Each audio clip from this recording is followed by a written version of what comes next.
जी कैफेट, आज के लेक्चर का आगाज़ करते हैं। आज के लेक्चर में हम डिस्कस करने जा रहे हैं टेस्ट 5 को और टेस्ट 6 को।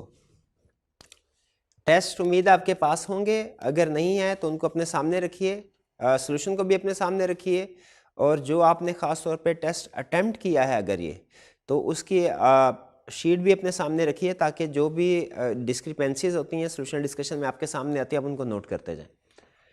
पहले टेस्ट 5 डिस्कस करते हैं, फिर टेस्ट 6। टेस्ट 5 का जो सिलेबस था वो हमारा कंपनीज एक्ट की रिक्वायरमेंट्स थी और कोड ऑफ एथिक के बेसिक कंसेप्ट को हमने टेस्ट किया था। और जो टेस्ट 6 है इसमें हमने कम्प्लीटली कोड ऑफ एथिक्स को टेस्ट किया था।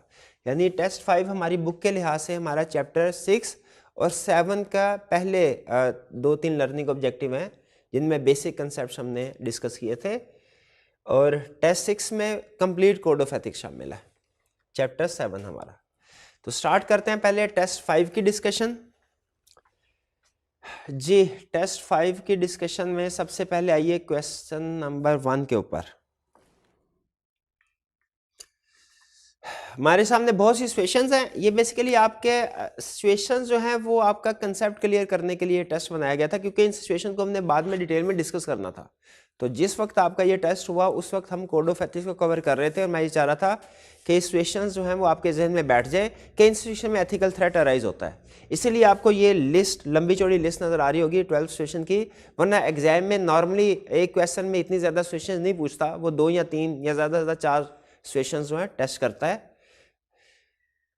रिक्वायरमेंट पढ़ते हैं सबसे पहले, list the categories of threat that may be involved in each of the following independent situations. आपने हर सिचुएशन में बताना है कौन कौन से कैटेगरी ऑफ थ्रेट्स इन्वॉल्व हो रहे हैं। किसी सिचुएशन में 1 थ्रेट होगा, किसी में 2 होगा, किसी में 3।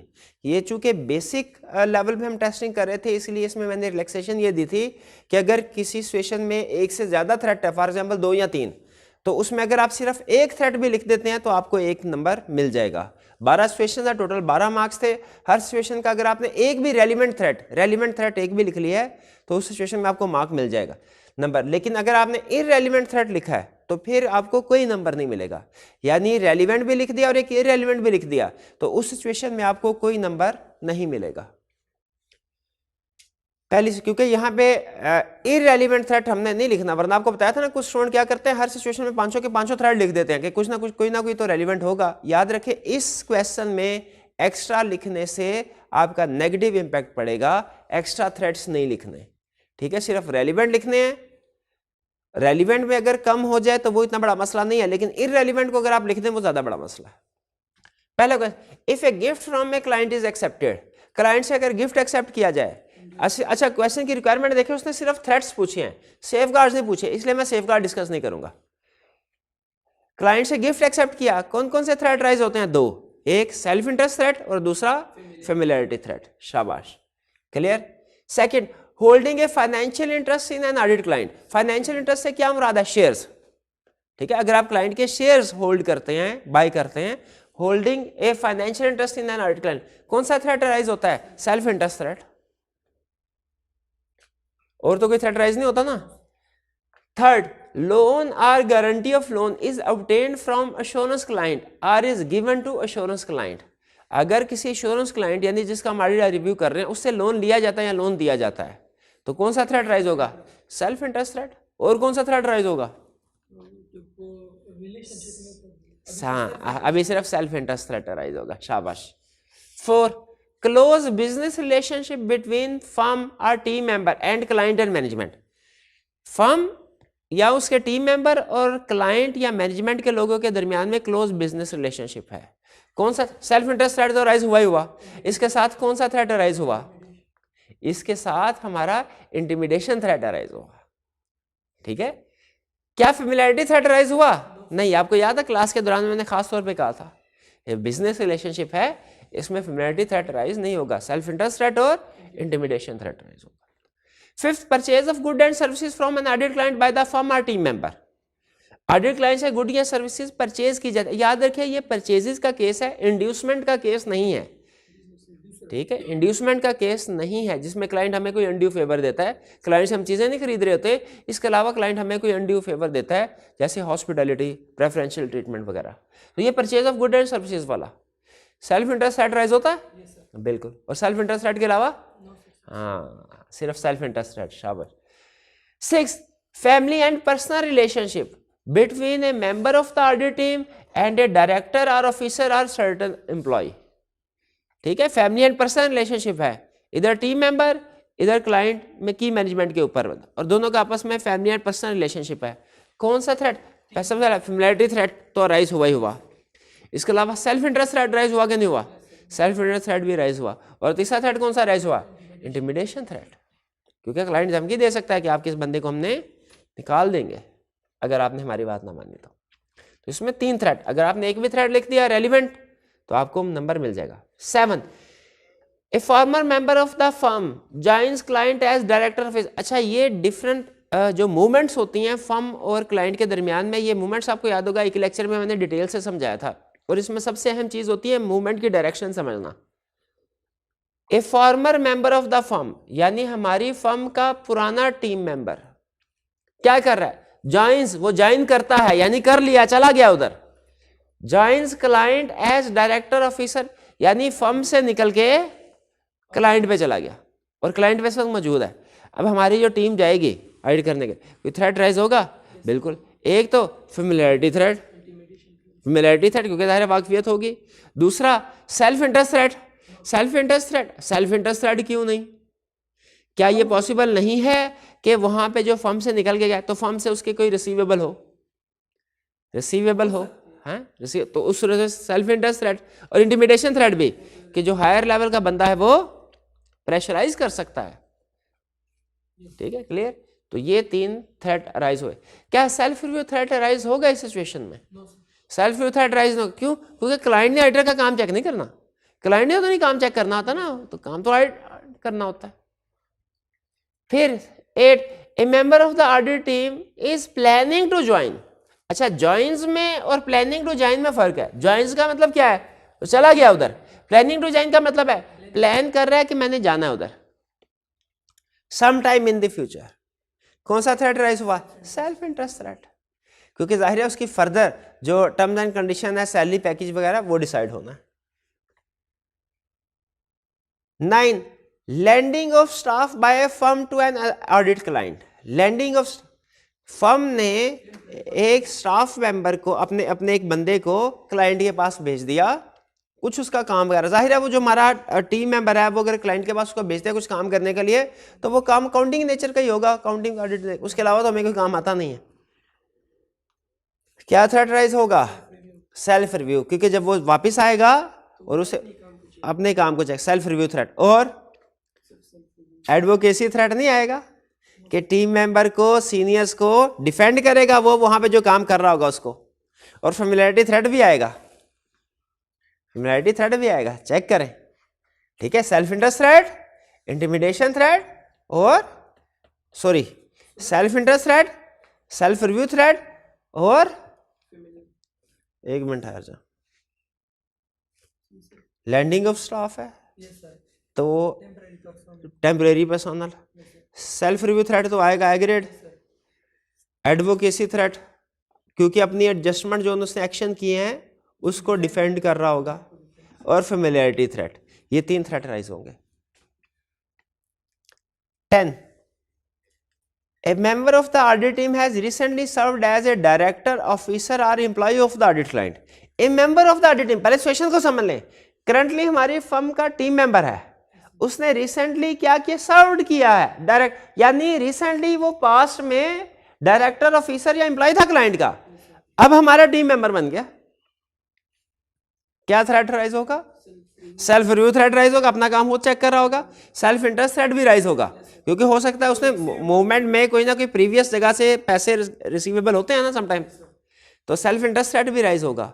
और फेमिलियरिटी थ्रेट क्योंकि उसके उधर कोई रिलेशनशिप वगैरह हो सकता है, फ्रेंडशिप होगी कोई। 11, using the same senior personal on an audit engagement over a long period of time, familiarity threat. ठीक है, और सेल्फ इंटरेस्ट थ्रेट होगा कि नहीं होगा? सेल्फ इंटरेस्ट थ्रेट भी होगा, शाबाश। 12, firm provides accounting services to assurance client, is a self review threat. ठीक है, इसमें सेल्फ रिव्यू थ्रेट अराइज होगा। तो ये हमारे कुछ सिचुएशंस थी जो फ्रीक्वेंटली एग्जाम में टेस्ट होती हैं और उनके थ्रेट हमने डिस्कस कर दिए, लेकिन सेफगार्ड डिस्कस नहीं किए क्योंकि उसने रिक्वायरमेंट में हमसे नहीं पूछा था। आगे चलते हैं, नेक्स्ट क्वेश्चन की तरफ चलते हैं। नेक्स्ट क्वेश्चन जी, ये केस स्टडी है। कह रहे मिस्टर अली ACA यानी चार्टर्ड अकाउंटेंट है, was working with Galaxy Limited as, sorry पहले रिक्वायरमेंट पढ़ लेते हैं। You are required to briefly explain can firm be appointed as external auditor keeping in view legal requirements. Legal requirements के मुताबिक बताना है कि फर्म ऑडिटर अपॉइंट हो सकती है कि नहीं हो सकती। दूसरा, second, what are the threats involved if firm accepts the engagement. अगर फर्म इस एंगेजमेंट को एक्सेप्ट करती है तो कोड ऑफ एथिक्स के मुताबिक थ्रेट बताने हैं। पहले लीगली बताना है फर्म एक्सेप्ट कर सकती है कि नहीं, फिर कोड ऑफ एथिक्स के मुताबिक थ्रेट बताने हैं, और थर्ड में बताना है what safeguard should be applied if firm accepts the engagement. अगर फर्म इस एंगेजमेंट को एक्सेप्ट कर लेती है तो उसको क्या सेफगार्ड अप्लाई करने चाहिए। स्टार्ट करते हैं। Mister Ali ACA was working with Galaxy Limited as director till March 31, 2011. He joined the ABC and Company Chartered Accountants with effect from April 1, 2011 as senior manager. तो ये तो मेरा ख्याल है अपॉइंटमेंट नहीं हो सकती लीगली, क्योंकि अगर क्लाइंट की फर्म को कंपनी को छोड़ के ऑडिटर बने तो 3 साल तक के लिए डिस्क्वालिफिकेशन है। हाँ शाबाश, लेकिन वो डिस्क्वालिफिकेशन पार्टनर के लिए है। ये मिस्टर अली पार्टनर नहीं है, सीनियर मैनेजर है। अब क्या था, लेक्चर के दौरान में बार बार बताया था कि लीगल रिक्वायरमेंट्स अप्लाई होती हैं पार्टनर्स के ऊपर, बाकी के टीम मेंबर पे नहीं, और एथिकल रिक्वायरमेंट्स अप्लाई होती हैं सारी की सारी टीम के ऊपर। तो ये चूंकि पार्टनर नहीं है इसलिए वो 3 इयर्स वाली डिस्क्वालिफिकेशन क्राइटेरिया इसके ऊपर अप्लाई नहीं होगा। यहां तक की कहानी में ऑडिटर अपॉइंट किया जा सकता है ABC एंड कंपनी को। Because of his good relation at Galaxy Limited, he has been able to convince the management of Galaxy Limited to appoint ABC and Company as external auditor for the year ended December 31, 2011. उसके अच्छे ताल्लुकात है, उसकी base पे उसने convince कर लिया कि आप ABC एंड कंपनी को ऑडिटर अपॉइंट कर लें। Consequently, proposal has been sent to the firm. Mr. Ali is confident that if proposal is accepted, he will be able to finalize the engagement very efficiently and economically, as he is aware of whole business and accounting practices of the company. Mr. Ali firm को कह रहा है कि अगर आपने इसको accept कर लिया तो मैं बेहतरीन तरीकाकार से जल्द ऑडिट कंप्लीट कर लूंगा, क्योंकि सारा कुछ जानता हूं मैं। पहला क्वेश्चन, पॉइंट हो सकती है क्यों, रीजन क्यों है, क्योंकि डिस्क्वालिफिकेशन पार्टनर्स पे अप्लाई होती है और अली पार्टनर नहीं है।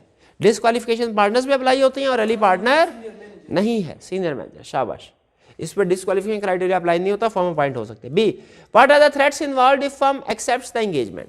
अगर फर्म इस एंगेजमेंट को एक्सेप्ट, अच्छा अब ये केस कौन सा आता है, कोड ऑफ एथिक्स के मुताबिक ये केस आता है जब हम कोई क्लाइंट का बंदा हमारी फर्म को ज्वाइन कर ले, ये क्लाइंट से फर्म में मूवमेंट हो रही है। तो इस सिचुएशन में थ्रेट क्या राइज होंगे अगर उसे टीम का हिस्सा बना के भेजते हैं? Self interest threat, familiarity threat और सेल्फ रिव्यू थ्रेट, क्योंकि अपना किया हुआ काम खुद चेक कर रहा होगा। फेमिलियरिटी थ्रेट क्यों राइज हो रहा है? क्योंकि वहाँ पे उसके रिलेशनशिप, फैमिली, फ्रेंडशिप होगी। सेल्फ इंटरेस्ट थ्रेट क्यों हो सकता है? उसकी कोई आउटस्टैंडिंग अमाउंट रिसीवेबल हो,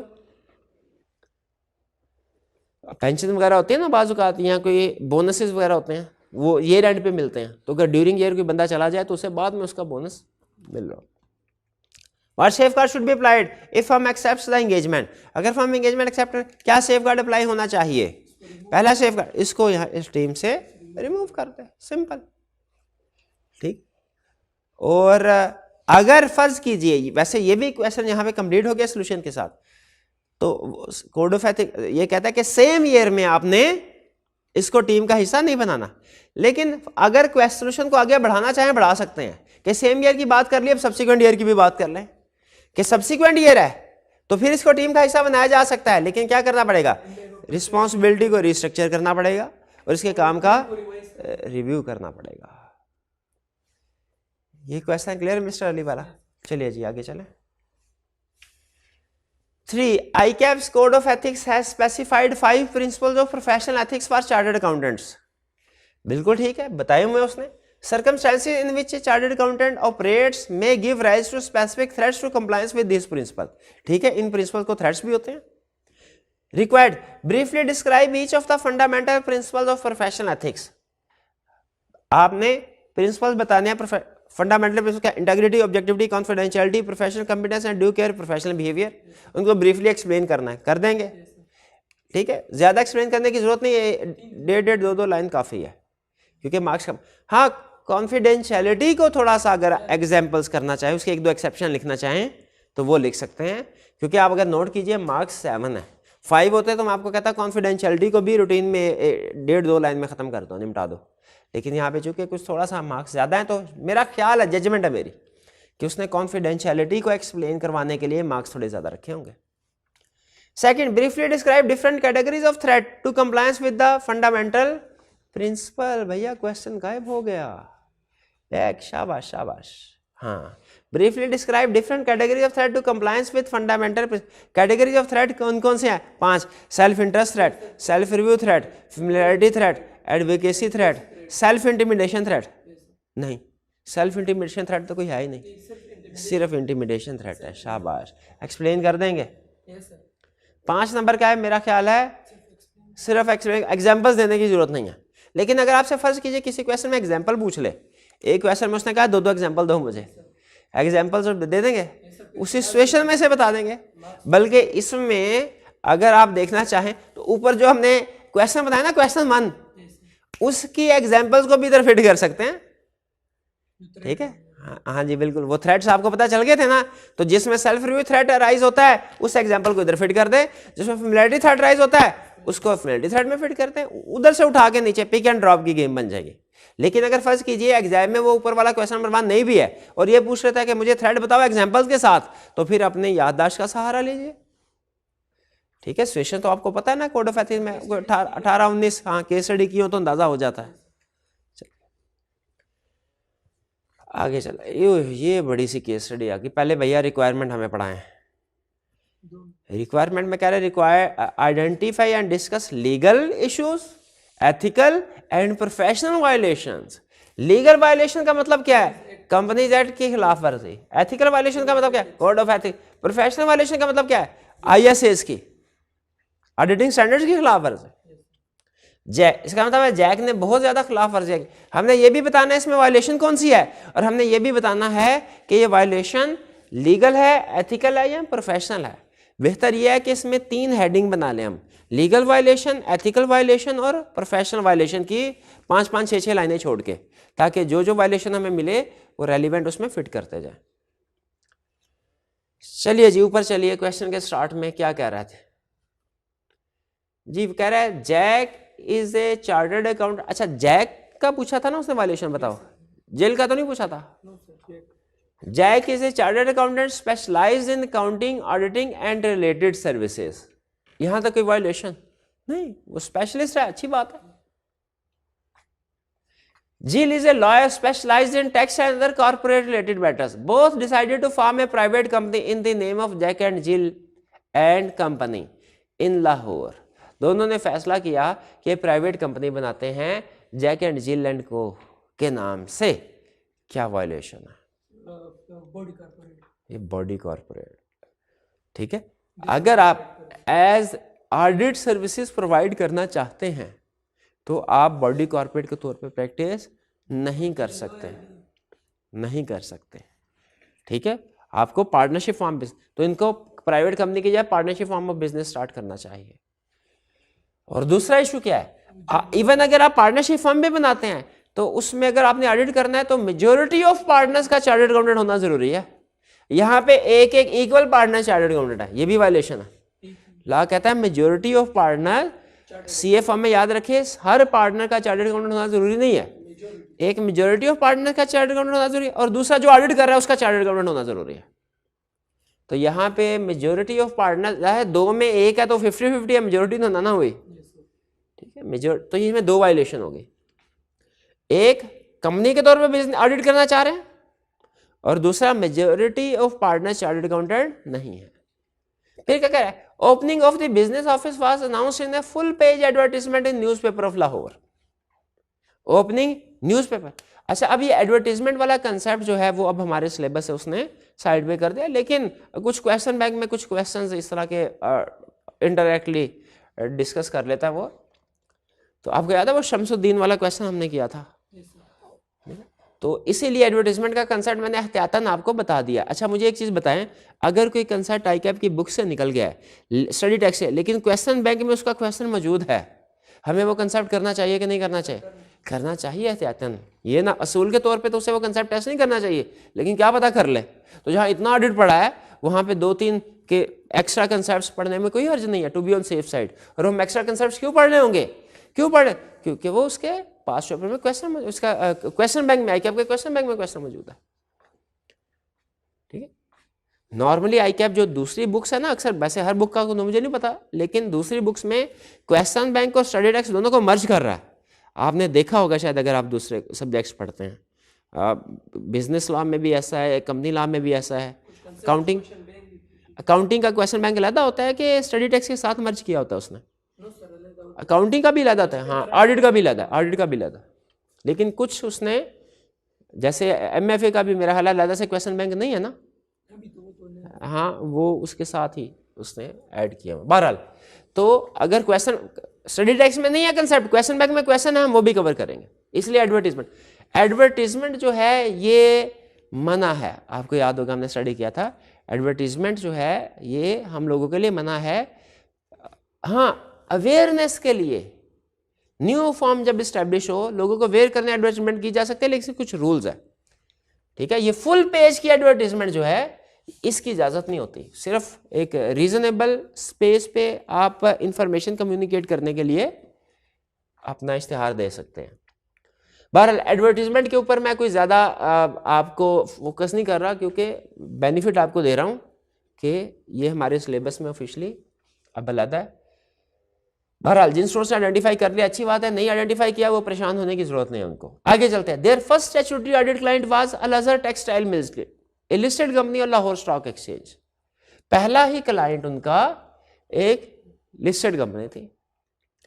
As Jill is already providing legal service to the same client, Jack offered 20% special discount in fee charged by previous auditor.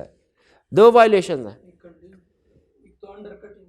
एक तो साथ ही ऑडिट क्लाइंट को लीगल सर्विसेज भी प्रोवाइड कर रहे हैं, जिससे थ्रेट राइज होता है। कोड ऑफ एथिक्स मना करता है इसको अगर करें। लिस्टेड कंपनी के लिए तो टोटली मना है, लेकिन अगर आप लिस्टेड कंपनी वाली प्रोविजन ना लिखें कि टोटली मना है, तो स्टिल अगर सिमिलर क्लाइंट को आप एश्योरेंस के अलावा कोई भी लीगल सर्विसेज प्रोवाइड करते हैं तो उससे सेल्फ रिव्यू थ्रेट राइज होता है। एक तो ये इशू। दूसरा इशू क्या है? अंडरकटिंग वाला। शाबाश, प्रीडिसेसर ऑडिटर से 20% कम फीस चार्ज की जा रही है, तो ये अंडरकटिंग है। अच्छा, ये अंडरकटिंग कोड ऑफ एथिक्स की वायलेशन है कि लॉ की वायलेशन है? कोड ऑफ एथिक्स की। और ये जो लीगल सर्विस वाला था ये किसकी वायलेशन थी? ये कोड ऑफ एथिक्स की। और ये जो फुल पेज एडवर्टीजमेंट है ये भी कोड ऑफ एथिक्स। शाबाश। और प्राइवेट कंपनी वाली बात है, ये तो कंपनी लॉ डिस्क्वालिफिकेशन। और जो है बात मेजॉरिटी ऑफ पार्टनर्स ना होने वाली, वो भी कंपनी है। शाबाश। आगे चलते हैं। In the course of the audit, Jack found that company's building with a book value of rupees 6.4 million was pledged as security for a 10-year term loan in the amount of rupees 2 million. वो mortgage करवाया था उन्होंने, loan के case जमानत के तौर पे building रखवाई थी 2 मिलियन की। क्लाइंट स्टेटमेंट से क्या मराद है? Financial statements did not mention that the building was placed as security. अच्छा, वैसे प्लेस की बजाय मॉर्गेज का वर्ड होता तो ज्यादा अहम था, लेकिन बहरहाल हमें पता चल गया कि उसने जमानत के तौर पे बैंक को रखवाया। फाइनेंशियल स्टेटमेंट्स में ये फैक्ट मेंशन नहीं था कि ये एज सिक्योरिटी प्लेज किया गया। However, as the failure to disclose this did not affect either the amount of the assets or the amount of liabilities, and the audit was satisfactory in all other respects, Jack rendered an unqualified opinion on company's financial statement.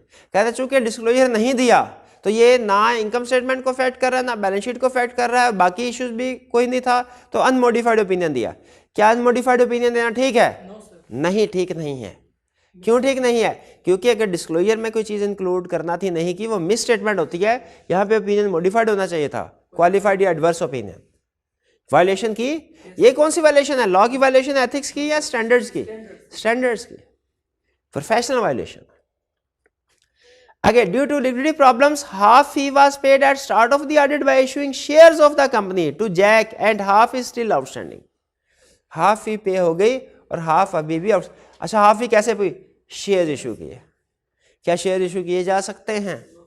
नहीं किए जा सकते हैं, ठीक है। अगर आइडर share holders हो तो वो डिस्क्वालीफाई हो जाता है। कहाँ पढ़ा था? कंपनीज एक्ट में। तो कौन सी वायलेशन है ये? लॉ की वायलेशन है। हालांकि ये कोड ऑफ एथिक्स में भी डिस्कस किया हुआ है, लेकिन हम प्रायोरिटी किसको देते हैं? लॉ को, ठीक है। अगर दोनों सिचुएशन, एक सिचुएशन दोनों जगह पे डिस्कस हुई है तो हम प्रेफर कंपनीज एक्ट को करते हैं। शाबाश, क्लियर। अच्छा अभी फीस आउटस्टैंडिंग है, लेकिन अभी ज्यादा अरसा नहीं गुजरा। अगर ज्यादा अरसा गुजरे तो आउटस्टैंडिंग फी भी आपको पता है इशू बन जाती है। हाँ, वो इक्विवेलेंट टू लोन समझा जाता है उसको। आगे चलिए। About 2 months after the date of his opinion, Jack learned that a bank was planning to lend company rupees 1.5 million in the form of a mortgage loan secured against building. एक और bank भी उसी building के against में loan देना चाह रहा है। Realizing the bank was unaware of the existing charge on the building, Jack notified the bank of the fact that company's building was already mortgaged for a term loan. जैक ने directly bank को notify कर दिया कि भाईजान ये जो building है ये अंडर चार्ज है। क्या सही किया? नहीं। थर्ड पार्टी को कोई भी इंफॉर्मेशन जो क्लाइंट से रिलेटेड है, जो पब्लिकली अवेलेबल नहीं है, थर्ड पार्टी को इंफॉर्मेशन देना कॉन्फिडेंशियलिटी प्रिंसिपल की वायलेशन है। तो यहाँ पे उसने क्लाइंट की इजाजत के बगैर नोटिफाई किया, कॉन्फिडेंशियलिटी प्रिंसिपल की ये वायलेशन है। ब्रीच किया कॉन्फिडेंशियलिटी प्रिंसिपल को। और ये कौन सा इशू है? प्रोफेशनल, लीगल या एथिकल? एथिकल। शाबाश, एथिकल प्रिंसिपल में था। Shortly after the events described above, Jack was charged with several violations of legal, ethical and professional requirements. हाँ बिल्कुल, वो हमने वन बाय वन डिस्कस कर दी। 8 मार्क्स हैं, इसका मतलब आपको 8 वायलेशंस डिस्कस करनी चाहिए थी। 8 हो गई हमारी? ज्यादा हो गई। चलिए ठीक है, अच्छी बात है। क्वेश्चन अवेलेबल है इस क्वेश्चन में। आगे चले। चलिए ये टेस्ट, ये थी हमारी टेस्ट 5 की डिस्कशन। इसको यहाँ पे क्लोज करते हैं। इसके बाद चलते हैं हम टेस्ट 6 की डिस्कशन की तरफ। जी नेक्स्ट टेस्ट की तरफ चलते हैं। नेक्स्ट है हमारा टेस्ट नंबर 6। स्टार्ट करते हैं सबसे पहले क्वेश्चन नंबर 1। क्वेश्चन 1 की रिक्वायरमेंट पढ़ते हैं। कह रहा है with reference to the code of ethics of chartered accountants issued by ICAP, briefly describe the ethical threat involved in the above situation. इससे हमें पता चल गया कोड ऑफ एथिक्स का क्वेश्चन है और हमने इसमें थ्रेट्स बताने हैं।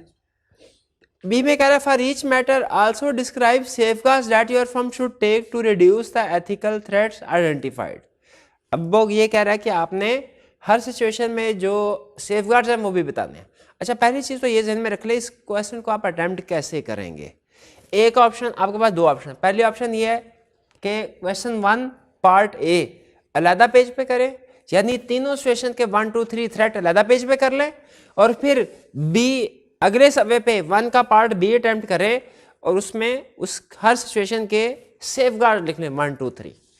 ऐसे भी ठीक है, लेकिन इस प्रेजेंट है ये एक्सेप्टेबल, कोई इशू नहीं है, बिल्कुल ठीक है प्रेजेंटेशन। लेकिन इसमें एक छोटा सा इशू है मुझे एज ए प्रोफेशनल, वो ये कि थ्रेट किसी और सफे पे डिस्कस हो रहे हैं और सेफगार्ड किसी और सफे पे डिस्कस हो रहे हैं। बेहतर ये होता है इन्हें सामने आमने सामने डिस्कस हो रहे हो या ऊपर नीचे डिस्कस हो रहे हो, एक किसी और सफे पे दूसरा किसी और सफे पे, ये थोड़ा ऑकवर्ड सी प्रेजेंटेशन लगती है। तो मेरी सजेशन ये है कि आप इसको 1 ए और बी करने की बजाय 1 सब पार्ट 1 वो लिखे, और फिर यानी पहला सफा होगा आपका 1 पार्ट 1, उसमें इस सिचुएशन के थ्रेट्स भी लिखे और सेफगार्ड भी लिखे ए बी करके। फिर अगले सफे पे जाए, उसके ऊपर क्वेश्चन नंबर लिखे 1 पार्ट 2, और उसके नीचे फिर पार्ट ए में थ्रेट्स और बी सेफगार्ड।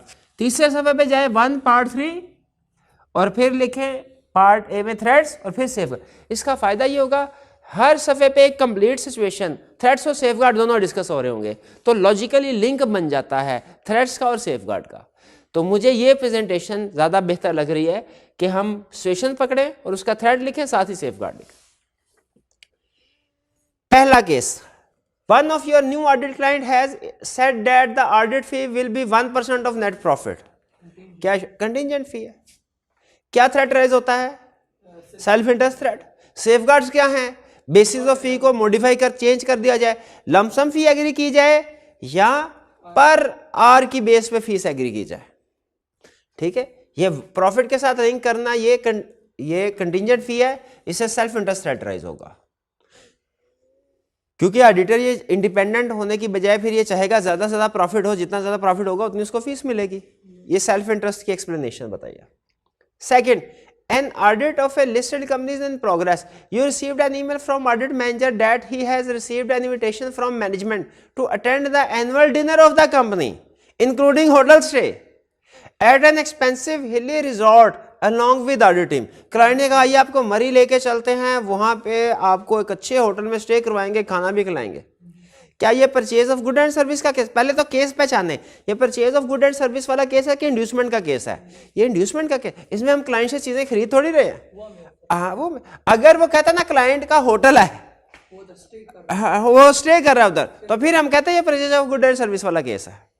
ये तो क्लाइंट का होटल नहीं है, वो तो काम कुछ और कर रहा है, हमें तो वो एंटरटेन करने के लिए लेके जा रहा है, तो इंड्यूसमेंट का केस है। थ्रेट कौन सा राइज होता है? Self interest threat, familiarity threat, ठीक है। और इंटिमिडेशन थ्रेट भी, अगर क्लाइंट कहे ये इंड्यूसमेंट देने के बाद आपने मेरी बात ना मानी, मैं सबको बता दूंगा आप रिश्वत लेते हैं, आपने मेरे से रिश्वत ली थी ना, ये एक तरह से रिश्वत समझी जाती है। ऑडिटर को गिफ्ट्स वगैरह देना एक तरह से रिश्वत समझी जाती है। जैसा कोई सरकारी अफसर को गिफ्ट दे, कीमती तोहफे दे, तो उसका क्या मकसद होता है? कोई प्राइवेट कॉन्ट्रैक्टर अगर सरकारी अफसर को कीमती तोहफे दे, क्या मकसद? उसका कोई रिश्तेदार है? नहीं, तो किस लिए? कोई ना कोई उससे गलत काम करवाने के लिए। तो इस तरह ऑडिटर को भी अगर कोई कीमती तोहफे दिए जाएं या इससे मिलती जुलती रिश्वत दी जाए तो उससे थ्रेट राइज होता है। कोड ऑफ एथिक्स इसको मना करता है। इंड्यूसमेंट में सारी एग्जांपल आपको याद है, एक एक एग्जांपल डिस्कस की थी हमने इंड्यूसमेंट में जितनी भी थी। तो क्या सेफगार्ड्स क्या होगा? इंड्यूसमेंट को नहीं, पहले तो देखे तरतीब से, पहले तो उसको एक्सेप्ट ही ना किया जाए, टीम मेंबर एक्सेप्ट ही ना करे। अगर एक्सेप्ट कर लिया, टीम मेंबर फर्म को नोटिफाई करे। फर्म क्या करे? उसको कहे कि वापस कर दो, अगर वापस हो सकता है रीइंबर्स कर दो या उसके पैसे दे दो। नहीं करना तो फिर उस रेलिवेंट टीम मेंबर को रिमूव कर दो और उसके काम का रिव्यू करवा लो। सेकेंड सिचुएशन क्लियर हो गई। Third, mister Numan Khan son of mister Yasir Khan audit partner has joined the CFO has joined as CFO of a company in which Mr. Yasir is audit engagement partner. बाप ऑडिटर बेटा CFO, ये situation बनती है ना? बाप auditor बेटा CFO, यही situation बन रही है। कौन सा थ्रेट राइज हो रहा है? फेमिलियरिटी थ्रेट राइज हो रहा है। सेल्फ इंटरेस्ट भी है, इंटिमिडेशन भी। सेफगार्ड्स क्या है? पहले पार्टनर को फर्म को नोटिफाई करना चाहिए, फर्म को इस पार्टनर को रिमूव या रोटेट कर देना चाहिए और अप्रोप्रिएट रिव्यू अपॉइंट करे। शाबाश शाबाश। क्वेश्चन 1 क्लियर है? चलिए भाई 1 क्लियर है। 2 पे चले। 2 में क्या कह रहा है? कह रहा है ड्यूरिंग द, पहले रिक्वायरमेंट पढ़ ले।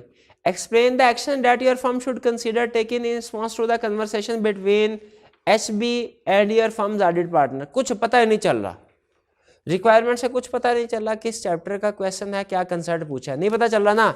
तो रिक्वायरमेंट से नहीं पता चल रहा तो कहां से पता चलेगा? अब क्वेश्चन की इंफॉर्मेशन से।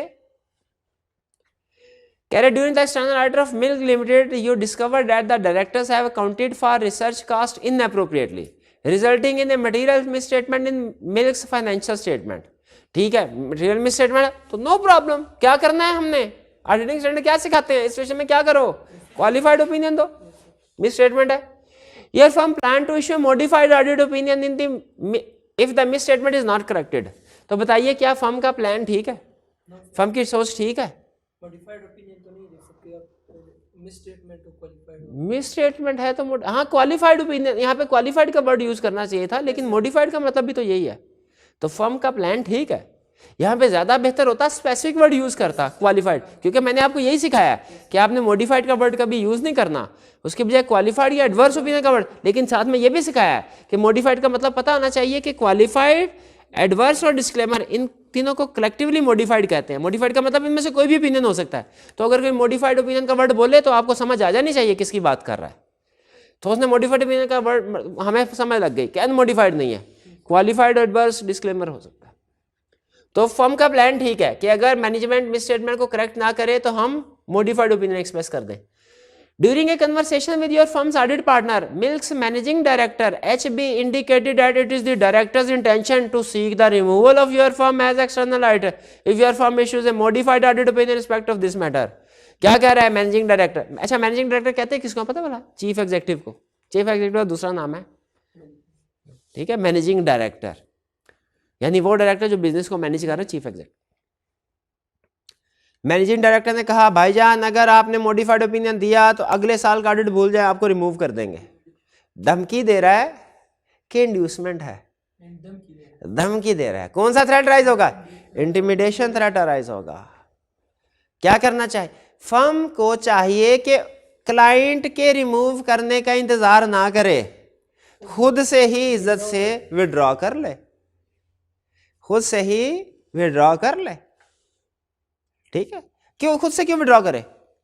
क्योंकि क्लाइंट का धमकी देना इस बात की कि मैनेजमेंट में इंटेग्रिटी नहीं है, मैनेजमेंट में इंटेग्रिटी नहीं है। हाँ, विड्रॉ करने के साथ साथ लीगल ओपिनियन भी ले ले, लीगल ओपिनियन भी दूसरे पार्टनर से मशवरा कर ले, क्योंकि बाज़ का ऐसा होता है दरमियान में से ही अगर आप विड्रॉ कर लेना कि वैलिड रीजन के बगैर, तो फिर क्लाइंट आपसे ये कह सकता है कि सर इन्होंने एग्रीमेंट किया था, ऑडिट रिपोर्ट इशू करेंगे, इन्होंने नहीं की, एग्रीमेंट की खिलाफवर्जी की है। तो हमारे पास वैलिड ग्राउंड्स होनी चाहिए विड्रॉ की। कल कला को वो केस अगर उसने कर दिया हमारे खिलाफ तो जैसे, इसीलिए बेहतर होता है इस सिचुएशन में विड्रॉ करना तो अप्रोप्रिएट एक्शन है, लेकिन विड्रॉ करने से पहले दूसरे पार्टनर के साथ, लीगल एडवाइजर के साथ मशवरा ले ले कि लीगली हम स्ट्रांग पोजीशन पे हैं। कल कला को हमें वो क्योंकि अगर टाइम पे ऑडिट ना करवाएं, एसएससीपी कंपनी को पेनल्टी डालेगा। कंपनी हो सकता है एसएससीपी को जाके कहे सर हम तो ऑडिट करवाने के लिए तैयार थे, ऑडिटर ने डिले किया, ऑडिटर का कसूर है, ऑडिटर को पकड़ो। तो हमारे पास कोई एविडेंस हो, इसके लिए लॉयर से कंसल्टेशन, अदर पार्टनर से कंसल्टेशन कर लेनी चाहिए। बहरहाल थ्रेट क्लियर हो गया आपको, क्या इंटिमिडेशन, कोर्स ऑफ एक्शन भी क्लियर है, विड्रॉ करना है, विड्रॉ जस्टिफाइड है कि विड्रॉ करना चाहिए हमें यहाँ पे, बिल्कुल ठीक है। इसको आपने मैनेजमेंट इंटेग्रिटी के साथ लिंक करेंगे तो आपके लिए ईजी हो जाएगी केस स्टडी। आगे चले मेरे भाई, थर्ड पे।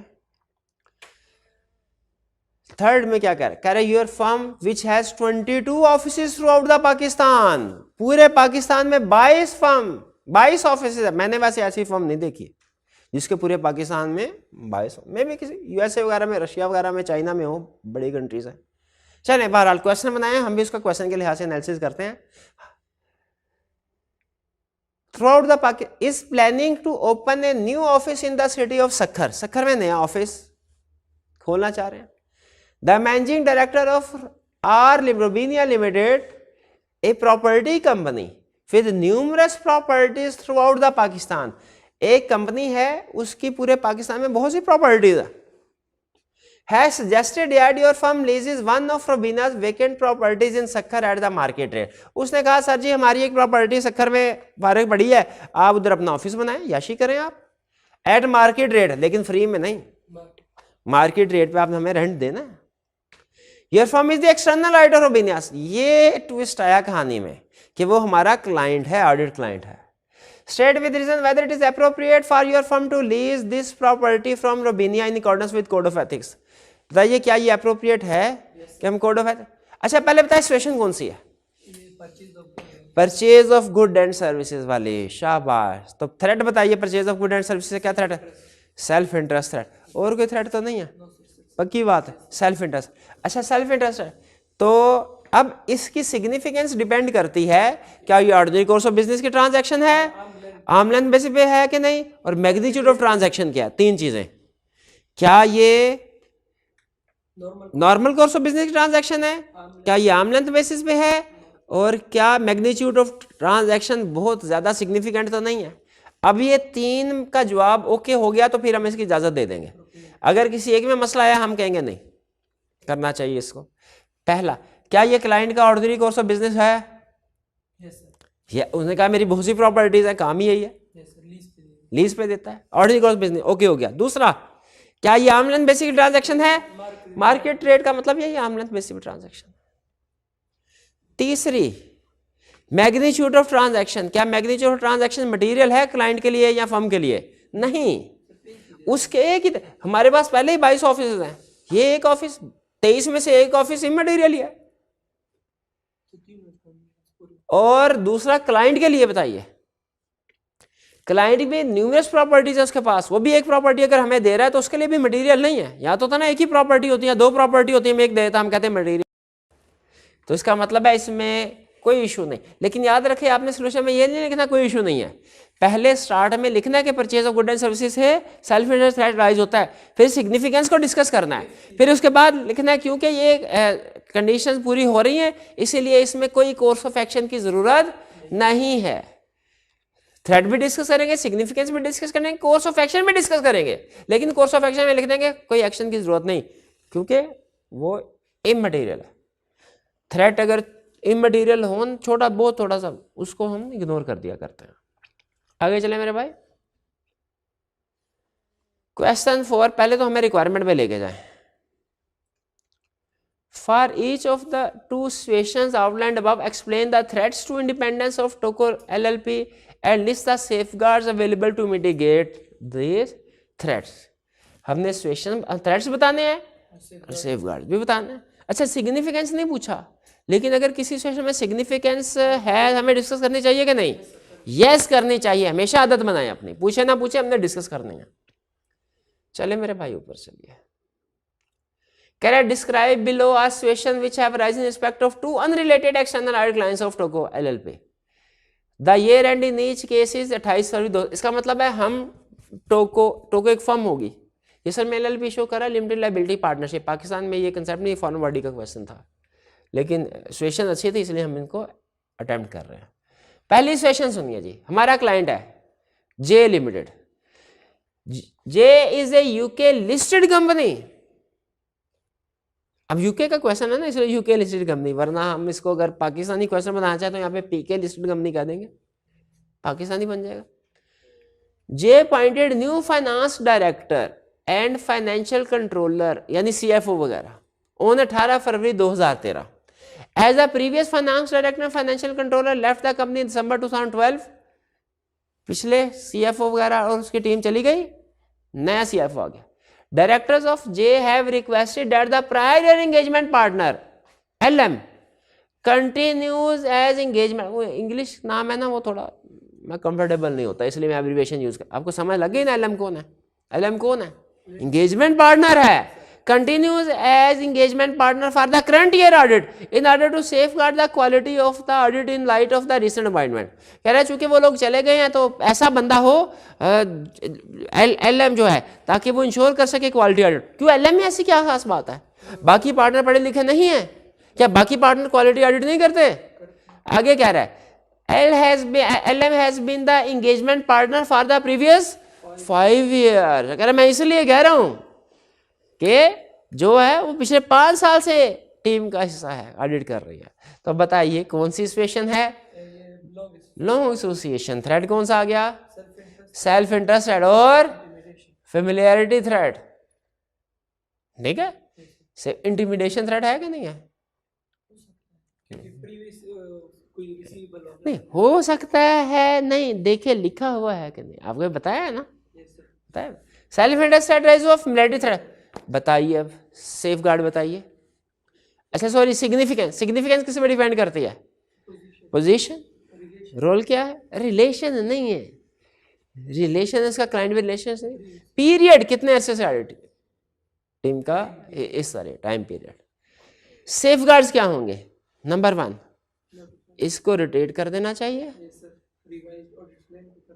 नहीं, ऑडिट प्लान रिवाइज करने की जरूरत। ऑडिट प्लान तो उस वक्त रिवाइज करते हैं जब ये एंगेजमेंट पार्टनर क्लाइंट की टीम का ऐसा ऑडिट मॉडिफाइड प्लान नहीं।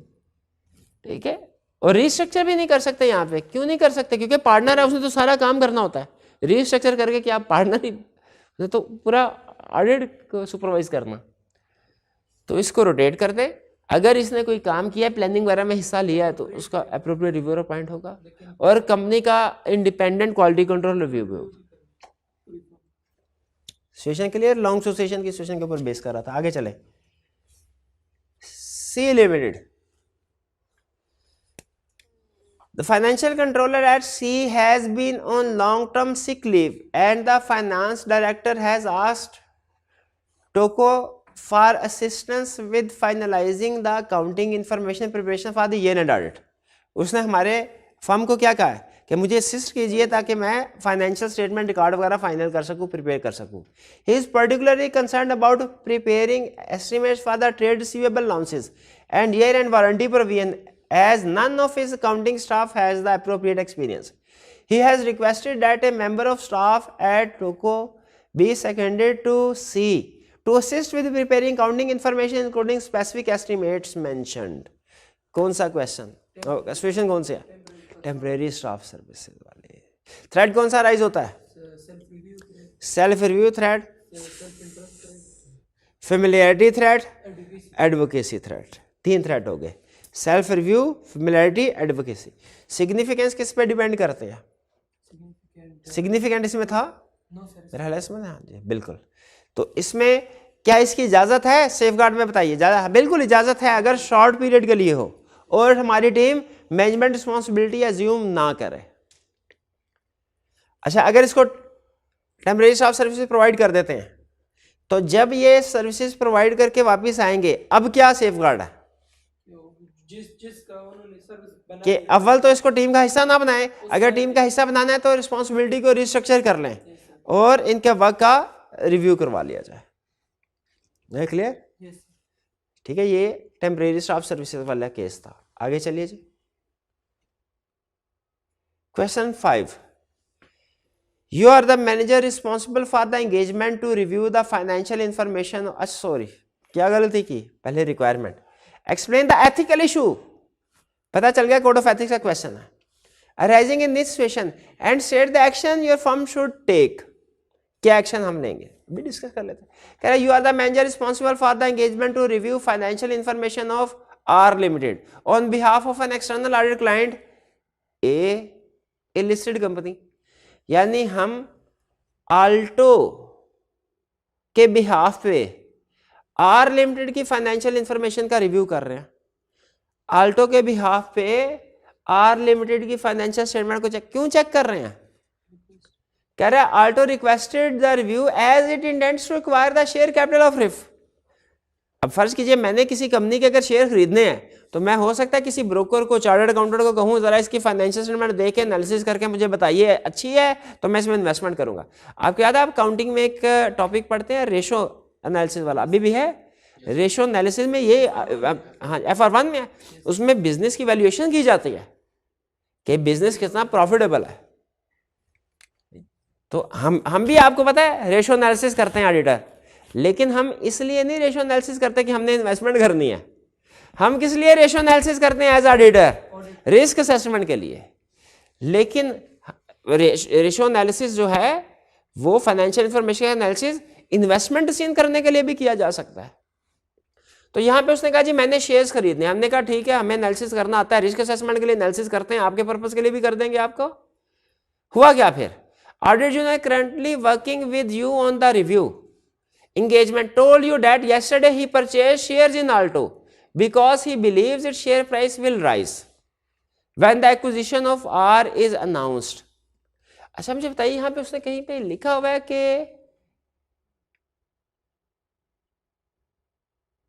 हमारा ये ऑडिट क्लाइंट है कोई? You are the manager responsible for the engagement to review the on behalf of external का. ठीक है, वैसे जो हम प्रोसीजर परफॉर्म करते हैं यानी रिव्यू कर रहे हैं हम आल्टो के कहने पे, तो हम जो कोड ऑफ एथिक्स पढ़ते हैं मुझे बताइए वो सिर्फ ऑडिट एंगेजमेंट्स पे अप्लाई होता है कि रिव्यू एंगेजमेंट्स पे भी अप्लाई होता है? रिव्यू पे भी अप्लाई होता है. आपने सम टाइम वर्ड सुना होगा एश्योरेंस टीम मेंबर, तो लफ्ज एश्योरेंस में ऑडिट और रिव्यू दोनों आ जाते हैं. तो code of ethics audit engagement में भी अप्लाई होता है, रिव्यू एंगेजमेंट में भी अप्लाई होता है. तो उसने शेयर परचेज किए believing it share price will rise when the acquisition of R is announced. सही किया उसने. अगर आप एश्योरेंस सर्विस प्रोवाइड कर रहे हैं और उसके शेयर्स खरीद लेते हैं तो कोड ऑफ एथिक्स के मुताबिक कौन सा इशू है? होल्डिंग फाइनेंशियल इंटरेस्ट का. तो ये उसने फाइनेंशियल इंटरेस्ट होल्ड किया जिसको कोड ऑफ एथिक्स मना करता है, इससे सेल्फ इंटरेस्ट थ्रेट राइज होता है. क्या करना चाहिए? इसके शेयर को डिस्पोज करवा देना चाहिए या इसको रिमूव कर देना चाहिए इस एंगेजमेंट से. फिर और उसने काम क्या किया? He also told you that he has informed his parents about the acquisition and has advised them to purchase shares in Alto. Confidential information parents. तो पेरेंट्स को कॉन्फिडेंशियल इन्फॉर्मेशन बता देनी चाहिए, घर में साथ ही रहते. नहीं बता, किसी को भी नहीं बता सकते, वायलेशन है। क्लाइंट के पास अब क्या, अच्छा ये कॉन्फिडेंशियलिटी वाला इशू भी सवेरा है। चले शेयर्स तो बाज़ का तो होता है ना, आपने डिस्पोज कर दिया, उसके काम का रिव्यू कर दिया, मामला सेटल हो गया, लेकिन कॉन्फिडेंशियलिटी को ब्रीच, क्लाइंट की कॉन्फिडेंशियल इंफॉर्मेशन लीक, ये सवेर इशू होता है। इमीडिएट रीजन ये दो में से एक चीज़ की निशानदही है। पहली निशानदही ये, कंपनी का क्वालिटी कंट्रोल मैकेनिज्म वीक है, क्योंकि फर्म का जो ऑडिट फर्म या रिव्यू कर रही है, फर्म का क्वालिटी कंट्रोल मैकेनिज्म वीक है, इसलिए कि फर्म ने सही तरीके से कम्युनिकेट ही नहीं किए हुए फंडामेंटल प्रिंसिपल्स अपने टीम मेंबर्स को, और अगर कम्युनिकेट किए गए यानी फर्म का क्वालिटी कंट्रोल सिस्टम स्ट्रॉन्ग है, तो दूसरी इंडिकेशन क्या है कि जो टीम मेंबर है इसने ब्रीच की है उन पॉलिसी एंड प्रोसीजर्स के, और ये कॉन्फिडेंस किसी भी फंडामेंटल एथिकल प्रिंसिपल के ब्रीच हो तो ये स्वेयर इशू होता है। इसमें रेलिवेंट टीम मेंबर के खिलाफ डिसिप्लिनरी एक्शन भी लिया जा सकता है, उसको सजा भी दी जा सकती है। सजा से मुराद ये नहीं उसे जेल भिजवा देंगे, सजा से मुराद ये है उसे डिमोट किया जा सकता है, उसे आइंदा से अच्छे या बड़े लिस्टेड क्लाइंट्स में नहीं भेजा जाएगा, बल्कि थके हुए क्लाइंट्स में भेजा जाएगा। तो इसीलिए एथिकली स्ट्रांग होना चाहिए, हमें प्रिंसिपल्स, अपनी रिस्पॉन्सिबिलिटीज़ का पता होना चाहिए, उन्हें फॉलो करना चाहिए। तो ये था हमारा लास्ट क्वेश्चन। इसके अलावा यहाँ पे हमारा टेस्ट 6 भी, उसकी डिस्कशन भी कंप्लीट होती है। इसके साथ ही हमारा आज का लेक्चर भी कंक्लूड होता है। अल्लाह हाफिज़।